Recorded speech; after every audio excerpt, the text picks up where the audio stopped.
May I request Sir Gary to felicitate the two stalwarts, and we'll begin the felicitation by reading two citations. I would like to ask noted film, television and theatre personality, Mr. Sachin Khedekar, to come up on stage and read the citations. उपस्थित सर्वांचं या दुर्मिळ कार्यक्रमात स्वागत. आज तुम्हा सर्वांच्या साक्षीनं हे मानपत्र मी वाचणार आहे. Bapu Nadkarni, Rameshchandra Gangaram Nadkarni. He epitomized accuracy on a cricket field. Born in Nasik in 1933, this left-hander impressed one and all with his proficiency in batting and spin bowling. His proficiency owed itself to his unending quest for perfection. He spent hours at practice and the results were visible on the playing arena. In an era dominated by Indian spinners, he proved that one did not have to be a big turner of the ball to be successful. As a bowler, he relished the challenge of outwitting the best batsmen with discipline and precision. As a batsman, he loved to wear his opponents down. His spell against England at Chennai in 1963-64 is part of cricket's folklore. 32 overs, 27 maidens, 5 runs, and no wickets. In the same series, he posted his highest test score of 122. The following year, he bagged 11 wickets against Australia at Chennai. He captained Mumbai to 3 consecutive Ranji Trophy wins from 1963-64 to 65-66. He called it a day on a high after bowling India to its first ever series win overseas in New Zealand in 1967-68. He scored 1,414 runs and took 88 wickets from 41 tests. He went on to serve Indian cricket as manager and selector. An all-time great who believed in letting his deeds speak for themselves. Rameshchandra Gangaram Nadkarni, you did India proud. I would like to request Sir Gary Sobers to present Mr. Bapu Nadkarni with a shawl, shrifa and the citation and a check for rupees 25,000. Sir, I'll hold this.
Mr. Khedekar to read the citation.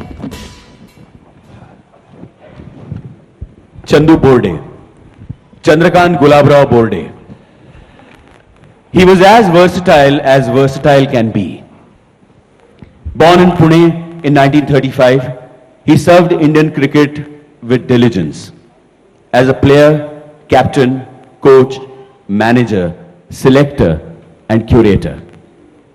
He excelled himself in the Delhi Test of the 1958-59 series against the West Indies. Against a lethal new ball attack, with his team's reputation on the line, he scored 109 and 96.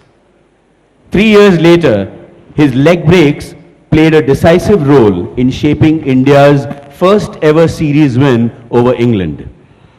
He complemented his belligerence with the bat and brilliance with the ball with his breathtaking fielding. They called him the Panther for his agility and anticipation in the field. A murderer of spin bowling, He was at his best against genuine pace. 200s against the awesome West Indies outfit in 1966-67 earned him accolades from across the cricketing world. He scored 3,061 runs from 55 tests, inclusive of 5 centuries. He was the chairman of selection committee that picked arguably India's best limited overs side ever, which won the World Championships of Cricket in 1985. As manager of the Indian team that toured Pakistan in 1989-90, he guided a 16-year-old boy in his debut series. The rest is history. The BCCI honored him with the C.K. Naidu Lifetime Achievement Award in 2003. Chandrakant Borde, India's Mr. Cricket, the nation is proud of you.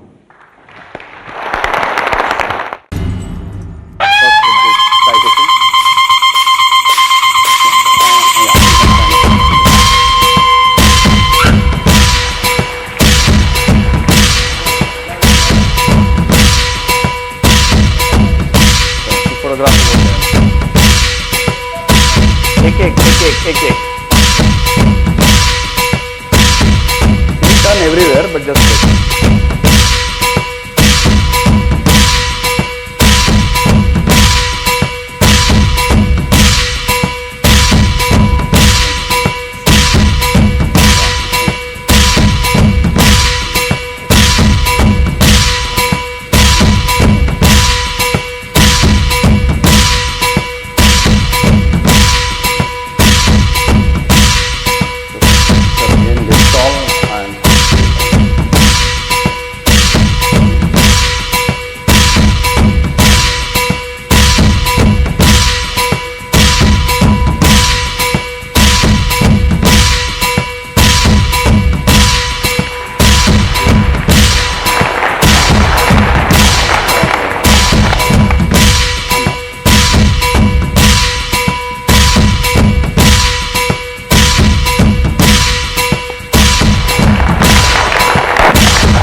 Thank you, Bapuji. Thank you, Chandu.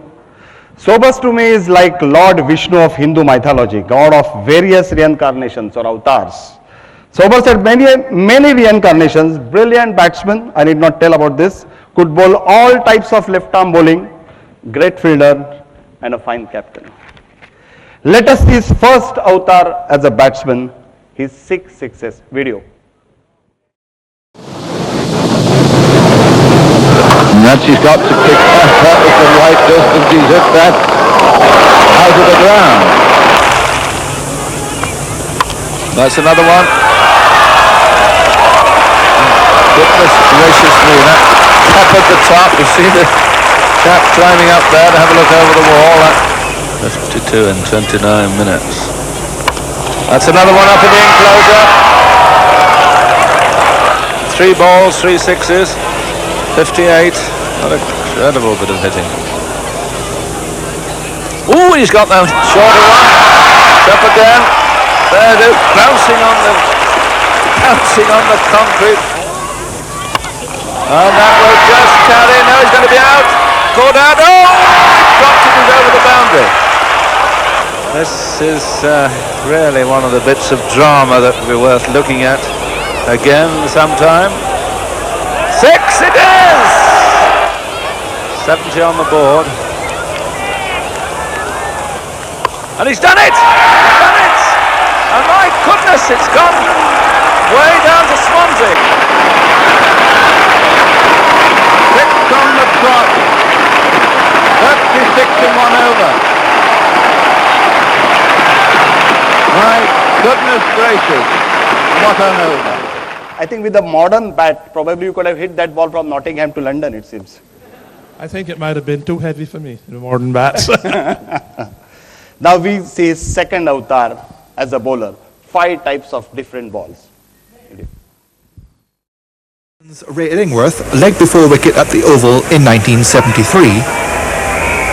Ow, that must be out. A late swinger from Gary Sobers. And bowls England's Phil Sharp. Oh, and he's bowled him. The outswinger, which finds the edge of Frank Hayes' bat for a catch to slip. It's out. Good catch. Fine catch. Clive Lloyd and Sobers. Then bowling spin to Illingworth. 25th. The Chinaman, followed by the googly. Beautiful googly and got. Yes, he was called it slip. Turned an awful lot that. So Gary Sobers there. This was the ball that we've been talking about over the last few overs. This googly spinning up the hill and Illingworth not quite sure which way it was going to go, having to play at it.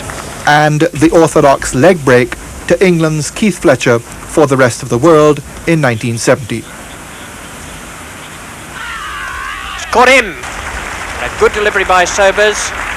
The ball spinning from leg stump. And now his avatar as a brilliant fielder. शेवटचा catch बघा, गवतातून चतुर पकडलाय त्यांनी. Gary Sobers had been the genius of his generation, and for me, he is certainly one of the immortals.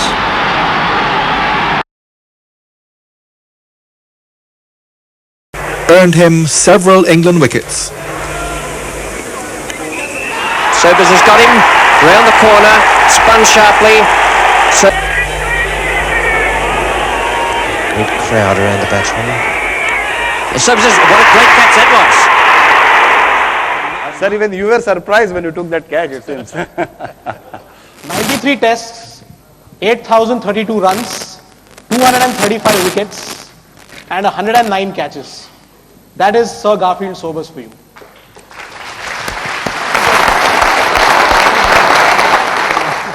To interact with him further on stage, we are pleased to invite an individual who played against and interestingly with Sir Gary Sobers at the international level. He was the precursor to the Mahendra Singh Dhonis, the Kumara Sangakaras and the Adam Gilchrist of the modern era. Please welcome on stage the charismatic Farooq Engineer.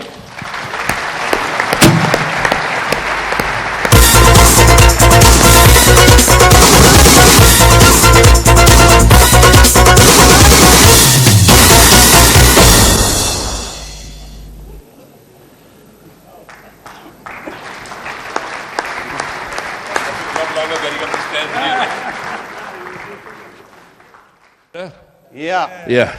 Well, Sir Gary, I'd like to add my own personal welcome to you, to our lovely city of Mumbai, where you're no stranger. I think I've done just as many trips to Barbados as you've done to Mumbai, and we bump into each other all the time, and it's absolutely fantastic that you've taken the time and the trouble, along with your lovely partner, to come and see us in Mumbai. Someone actually suggested that I ask you a couple of questions in Marathi. Marathi, beautiful language as it is, may seem a bit like karate for you, I think. I think we'll stick to English. I think you were going to show us some, 6 sixes. I mean, the bowler Malcolm Nash has minted money on that. He's become a millionaire after dinner speaking and telling everyone how Gary Sobers hit me for 6 sixes. Well, Farooq, first of all, it's wonderful to see you. As always, you know, we haven't seen one another for quite some time. You seem to have stopped coming to Barbados. I don't know why, but it's lovely to see you here. And thank you for your welcome on the behalf of Ajit Wadekar and also his company who invited me here. 6 sixes, I've always said, 6 sixes is not really cricket. Because a lot of youngsters, everywhere that I go, whether it's in England, whether it's Hong Kong, whether it's Australia, New Zealand, or any part of the world, the first thing that I'm recognized for is 6 sixes. And I keep telling the youngsters that that's not cricket. It was one of those occasions, Farooq, really, where I was trying to get as many runs as possible to make a declaration. I'd made one the year before against England, and I got crucified for it. So I just wanted to get some quick runs. And while I was thinking of it, I remember listening to two great cricketers talking about the game, because that doesn't seem to happen too much these days, of people listening to great cricketers talk about the game. And this was Sir Everton Weekes and Lord Constantine, who's gone. And they were saying in the pavilion, in the dressing room, sitting down and talking. And I was eavesdropping, and I heard Sir Leary saying to Everton, you know, Everton, you have never hit the ball in the air, because Sir Everton Weekes was one of the greatest batsmen that ever played this game. I believe he still holds a record for 5 consecutive Test hundreds. And that's been over 60 years, that record have been. And they were saying, Everton said to him, well, you know, if you keep the ball on the ground, nobody can catch you. That's why he's only ever hit 1-6 in his whole career. And he asked Lord Constantine, what is your version of playing the game? And Lord Constantine says, well, I'm the opposite. I hit it in the air because there's nobody up there to stop it. But you must make sure you clear the boundary. So while I was batting, I thought of Lord Constantine's version and how you play the game. And Malcolm Nash, obviously, Malcolm was a reasonably good bowler. He was a better seam bowler or swing bowler than he was a spin bowler. And as he came on, you know, I'd got a few runs. I think I've got 30 odd.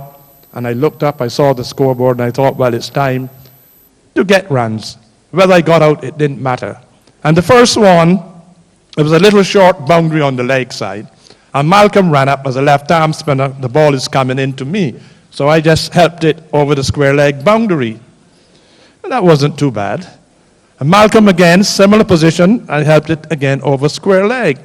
So Malcolm thought, well, he'll move it a little wider, so he will have to hit it a little straighter, to a little longer boundary. And that was all right, because I picked it up and hit it over mid-wicket into that boundary. All this time, ladies and gentlemen, I am not thinking of 6 believe me, because when I played the game, I never thought about records. I might have broken records, I might have set records, but I never thought of them because the team was always the most important part in my cricketing career.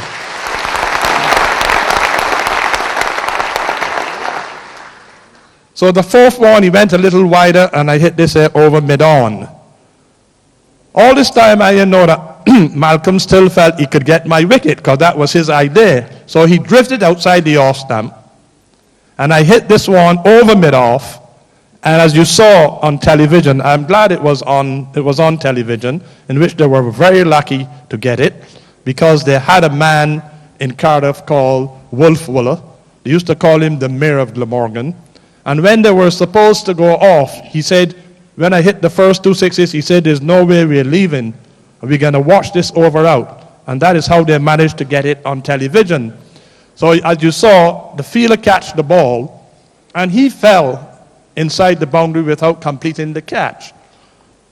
But I also had certain morals about me, and if I hit a ball or I snick it, I used to walk. I didn't wait for an umpire decision. And I saw the fielder catch the ball, so I started to walk. And then I saw the 2 umpires walking across, and somebody said to me, you better wait. So I stood up there, and the crowd from Swansea were shouting, you're not out, go back, you're not out. And this was not the Notts crowd, this was the Swansea crowd, which was Glamorgan's crowd. So I stood up, and up went the hand. Well, ladies and gentlemen, I don't like breaking records or setting, but when you hit 5 6s, and it's never been done before, and you've got one more ball to bowl, you have to take a chance. You know, you really have to take a chance. No, that was So I thought, this is going for 6, definitely. It doesn't matter where Malcolm bowled this ball, I am going to hit it for 6. And as an old professional, as batsmen will tell you, Touchin will tell you, Wadekar will tell you, all the batsmen in here, as Farouk would tell you, because he was a good hitter of the ball, he once scored 99 against us before lunch and then give it away. And I knew that Malcolm was going to change his action because he was running up and bowling slow, and I knew before he even turned round that he was going to flatten his action. So my eyes, I was already waiting for it. And he dropped it halfway down the wicket. Oh, there. My eyes opened as big as a football. And with one eye on the short boundary and the other on the ball, it was only one way it could go. And I swung at it, and it hit the middle. And I heard the commentator says, "Oh my God, it's gone over the buses, it's gone over the houses, it's gone to the Guildhall." I never knew how far the Guildhall was. But we were called across the ground to be interviewed by the same Wolfwiller. And I was walking in front of Malcolm Nash, and he was walking behind me, and he was smiling. So I turned back and I looked at him and I said, "Malcolm, what are you smiling at?" And Farouk, you won't believe it. He looked at me and he says, "I want you to know you couldn't have done it without me." Brilliant, brilliant. So Gary, the helmet was mentioned a little while ago by Chandu Borde. I mean, the box, the abdomen guard, was first worn by batsmen in 1868. The helmets came into force in 1968. Would you tell me why it took 100 years for batsmen to realize that the brains were just as precious as the balls?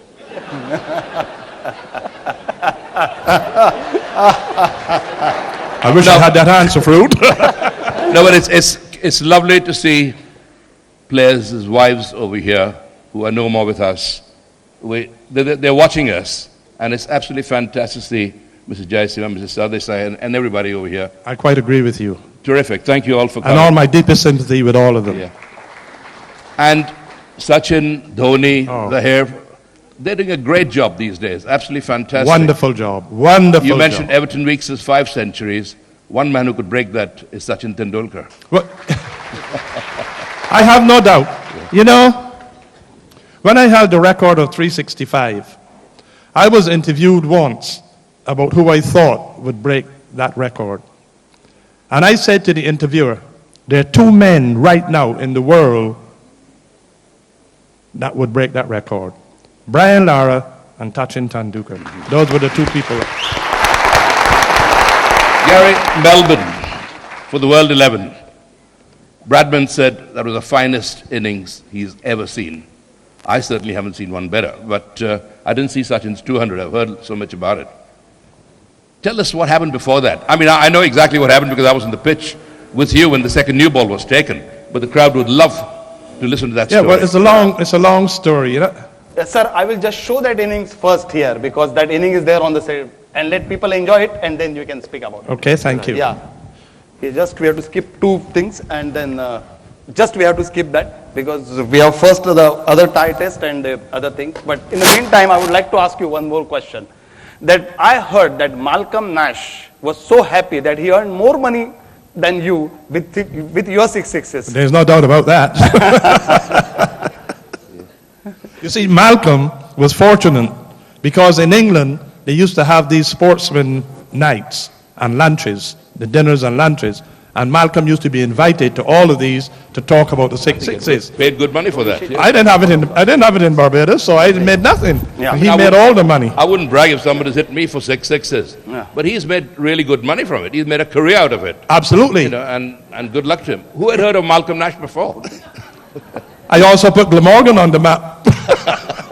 Faruqi, before we go to 254, okay. I think we should ask him about the tie test match where he made that brilliant 132 against Beno. And we will just show it now, and then we'll go to 250 for later on because that is the climax, I think. Barabar. Marathi bola na maazi barabar. Yeah. What was that? You show that innings. Climax you cannot understand in Marathi. That is why I said it. As Davidson bowls to Sobers, and Sobers gives visual proof of his reputation as one of the great batsmen in the world today. Play resumes with Beno bowling his first over and Sobers welcomes him with typical aggression.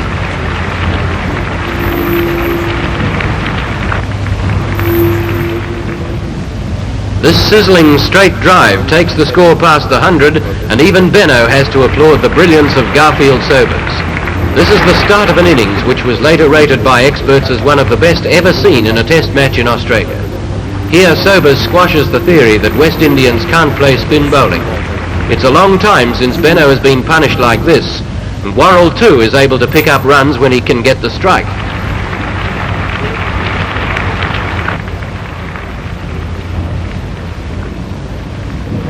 Sobers passed 50 in 57 minutes, and his innings at this stage included 8 fours.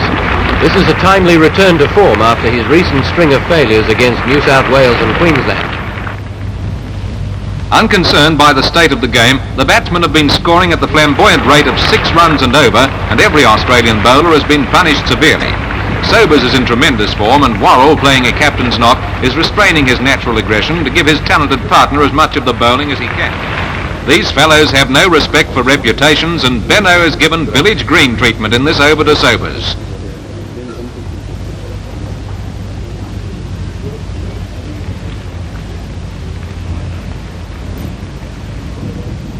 Another boundary, Sobers 99. Sobers 100, a century which was rated by ABC commentator Johnny Moyes as one of the best he has seen in 50 years of cricket. Sir, I would like to ask you one question about this, that you mostly played from within the crease, and then you famously said that why should I go to the ball, I'll deal with it when it comes to me.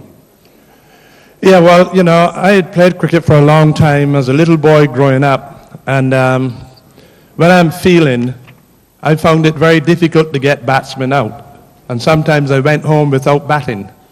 Now I thought, I'm not like most of the other cricketers, but I thought that that little crease there, that little piece of land belonged to me. And there's too many different ways of getting out. Now I am not going to give up that to increase the ways of getting out. And I don't see why I should run halfway down the wicket to hit a ball when I could step back, make it longer, and then I have a wider area in which to hit it. So that was my reason. I wasn't going to be, you know, in my cricket career, I think I was stumped once, and that is in any cricket I played. I was mis-stumped twice. Once when Lance Gibbs in Barbados, and they had some little wicketkeeper there, and I went down, and the wicketkeeper thought with my ability and all the talk about me, he thought, well, he's going to play that, so no, it doesn't really matter. And it missed, and he missed it too. I scored 202, and Lance Gibbs nearly killed him that day. But that is my reason. I feel that this belonged to me, and I don't see why I should give it. Australia needed 233 to win that test match, the Brisbane test, which is considered the greatest of them all. Did you believe that they will go for it? Of course, knowing the Australians, it was always nice to play against an Australian team because they'll take the challenge up anytime. And that was what we liked, because you play against England, and if they're in a certain position, the game is dead. But Australia will always find a way to try and make a game of it. But you know, Tatin is in the crowd there. They say I can pick like spin googly bowlers. Did I look in any trouble there to Benno? Did I look like I didn't read anything? You know, this was a saying about many people throughout the world, that I couldn't play leg spin because I couldn't read. They never got me out, so why learn to read? If they don't get you out, you don't need to. Sir will share that excitement of last 7 balls of tie test with you, and then he would like to ask you, he would like to ask you about that. When we went to Australia, we were the underdogs because we had taken the new West Indies team there. And we had got beaten in nearly every state game. We were beaten very badly. And I remember in New South Wales, playing against New South Wales in Sydney, and Richie had got me out twice for that and one. And the news was that I couldn't pick Richie, and that I was going to be, in a test match, I was going to be a piece of cake. And I remember I was sitting on a kind of a table in the pavilion, and Sir Donald Bradman, first time I'm seeing Sir Donald Bradman, and he came across And I don't know if I looked like I was worried, but he put his hand on my head and he said to me, he said, son, don't you worry, you'll get them the right time. You know, and I did. Went to Brisbane and we were in trouble because we had some opening batsmen and Sir Frank Worrell had told the team, like Richie Benaud, we want cricket. And Sir Donald Bradman had said, we want cricket. And I remember listening to Sir Frank when he used to have the meetings, and he would say to us, a half volley is a half volley in church. I want you to hit it. I don't want to see you push it back down the wicket. And that's how we played. I remember Cammy Smith went out, first ball, a half volley, and he hit it straight to Norman O'Neill at cover. And there was only one man in the covers. And he came back in laughing, because Cammy was always like that. And that test match, ladies and gentlemen, would be the greatest, and the whole of that series was the greatest series that I have ever played in, because every test match went to a complete finish. After the tie test, with the last seven balls, because it was 8 balls. Australians really interested in cricket. You all had a ticker tape welcome in Melbourne, and yeah, that really got. Yes, I remember. But I'll tell you, the last 7 balls was something. Sir, we'll show those balls now, and then you can just pick. Yeah, up you those can. balls. Yeah. Just show the balls. Video.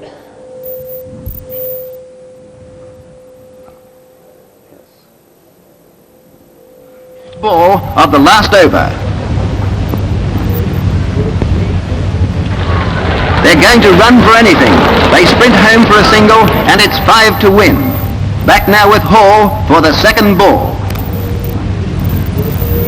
Benaud snicks and he's out, caught by Alexander. The 8th Australian wicket has fallen, and either side can still win the match. Benaud scored a splendid 52, and now it's left to Grout and Meckiff with Lindsay Klein to follow.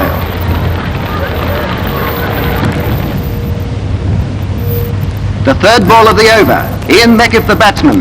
He reaches forward and drives, but there's no run. Hall bowling the 4th ball. Meckiff starts to run. Hall picks up and throws, but he misses a certain run out.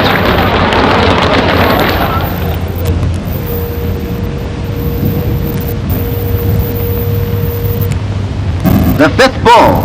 4 runs to win. Grout swings, the ball goes high in the air. Hall races across and he drops the ball. A bad fielding error, and Australia needs 3 ones to win.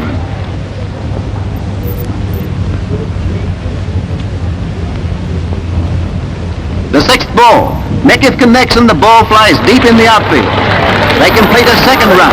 The scores are level. The 3rd run will win the match. Grout makes a great effort, but the bails go off and he's run out.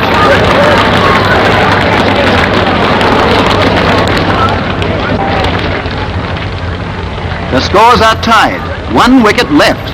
Hall bowling the 7th ball to Klein.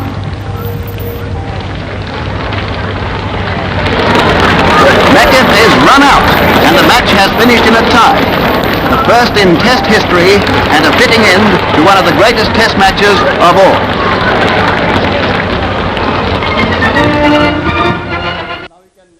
Your experience with That's us. the famous photograph of the last run out. Big picture in Brisbane. Well, Farooq, you know, it was one of those days, you know, because I remember ways after the game finished. You saw the one with himself and Rohan Kanai when he ran and nearly knocked down Rohan Kanai and robbed the ball. Wes said to us, well, Rohan Kanai said things to me that you couldn't print them now, and you couldn't have printed them then, but it wasn't very complimentary to my mother. But was Wes bowling off a short run there?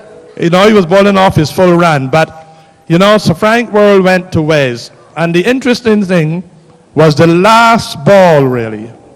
He went to him, he said, now listen, Wes, I don't want to say anything to you, but if you bowl a no ball, you know you won't be able to go back to the West Indies. You'll have to go by boat. And Wes said as he took off, and his foot pounded the ground, and his heart was beating, and he Remember what Frank had said to him, and he jumped about 3 feet behind the turn crease to make sure that there wasn't some malignant umpire out there. and he bowled. But I was standing at leg slip, and I remember saying to myself, well, I don't want this ball to come to me. And I wasn't a coward, but I knew that they would run, and I thought that I wasn't capable enough of throwing at the stumps. But they hit it to the most perfect man on the field. Joe Solomon had nerves like steel. And to stand at square leg in that atmosphere and to hit one stump, you could just imagine what it was to have been like and how confident he was. Gary, you picked Fergie Gupta, Subhash Gupta, as the greatest leg spinner. That I've played against. Yes, indeed.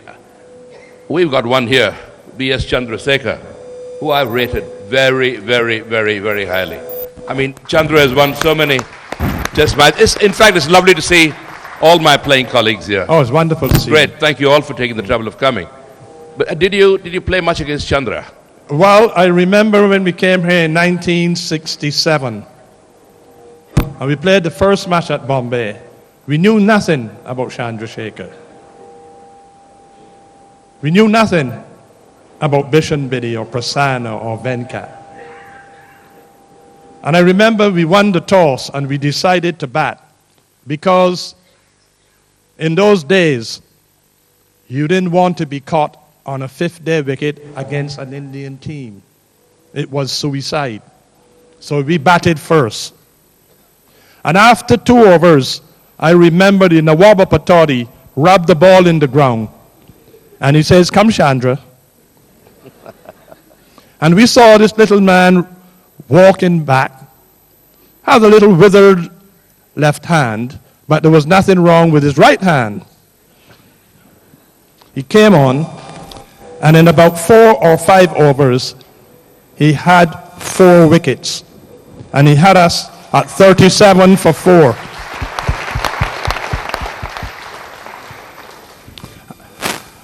At lunch, we were about 60 for 4. And then we lost a couple of quick wickets. And we were 70 odd for 6 or 7. And Wes Hall came in to bat. And I am at the non-striker's end. And Wes Hall is coming towards me. And I am saying to myself, why is Wes coming here? So I met him halfway because I didn't want the Indian team to think that we were having delay tactics. We were playing delay tactics. So I met him halfway and I said to him, I said, Wes, what is the matter? He looked at me and he said to me, Captain, I don't think I could read Chandrasekhar. So I looked at him, I said, tell me something new.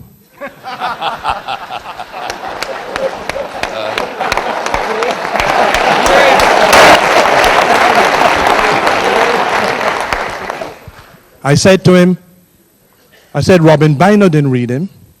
Kanai didn't read him. Butcher didn't read him. Hunt didn't read him. How the hell you expect me to think you're going to read him? So I said to him, I said, listen, Wes, I'm going to help you. Don't worry. He says, but Captain, how are you going to do that? But believe me, they have some ungrateful people in this world. So I said to him, listen, Wes, I tell you what I will do. I will stand back and I will watch his hand. And every time he goes to bowl the Google, I will stick the bat out and you will know it's the Google. So he said to me, but Captain, you do coaching, don't you? I said, yes. So what that has to do with it? He said, well, when you're coaching, you don't tell your pupils to watch the bowler's hand? I said, yes. He said, well, how can I watch the bowler's hand and watch your bat at the same time?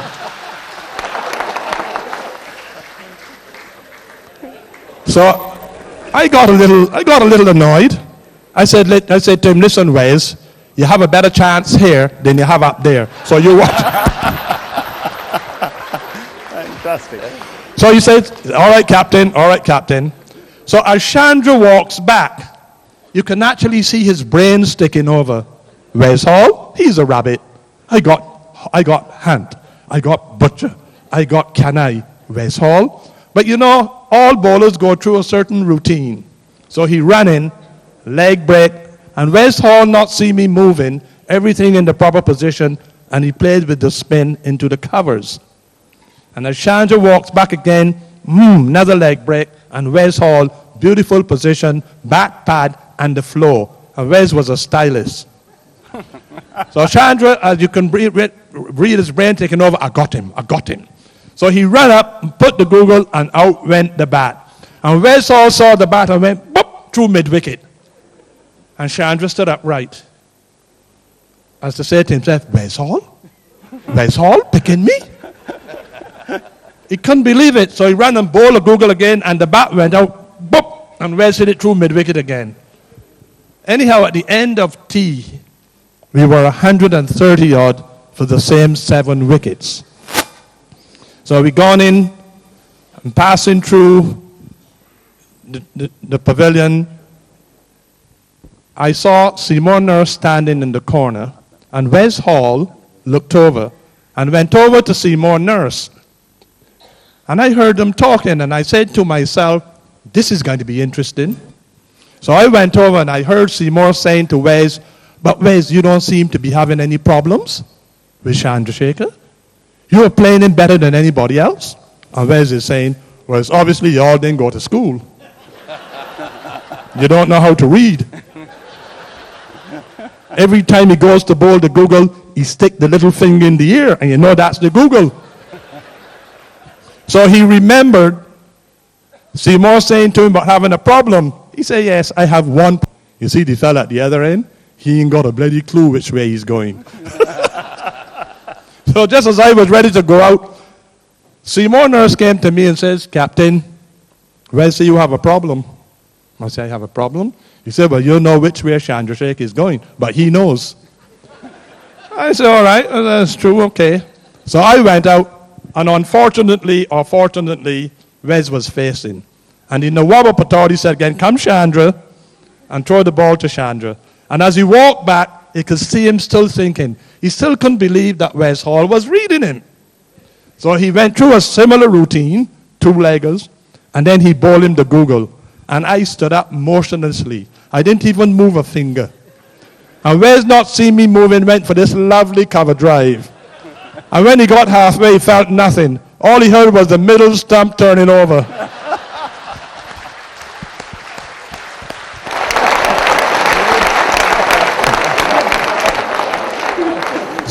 So he straightened up and looked at me at the other end, and I went, end of the day's play gone in.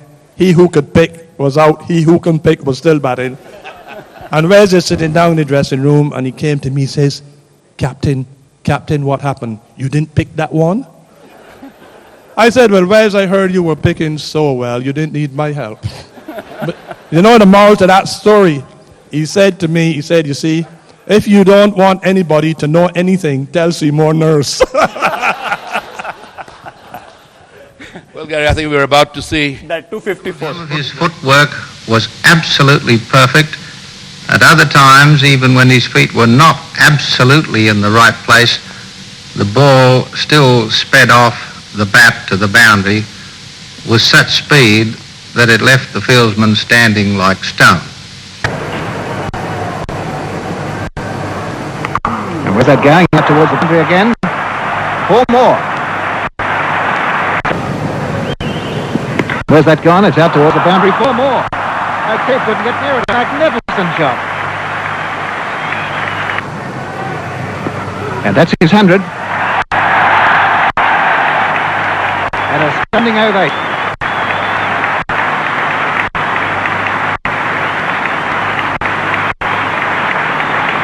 Keith bowling. And in the air, that could be 6. Beautiful shot. That's a 6. Again, it's in the air. It might be out of the boundary again. At the other side, 6 more. Generous Sobers. And through the field, that's it. Runs.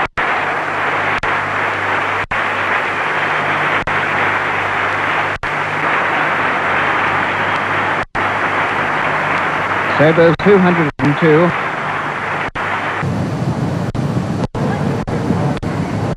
Down fine leg. Beating him into the fence.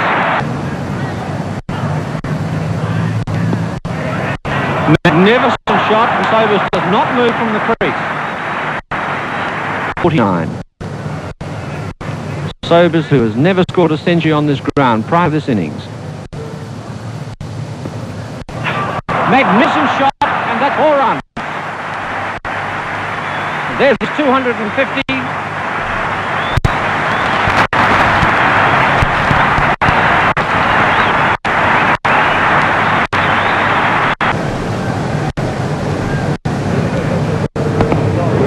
He could be out. Doug Walters, caught mid-on. Gary Sobers leaves the ground.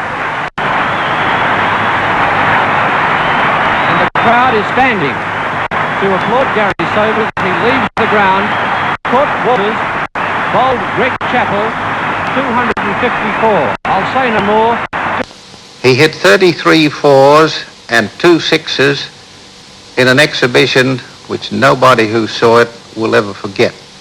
I count myself privileged to have been there and to have had the opportunity of commenting on this innings, which will live in the minds of all who saw it as long as life shall last.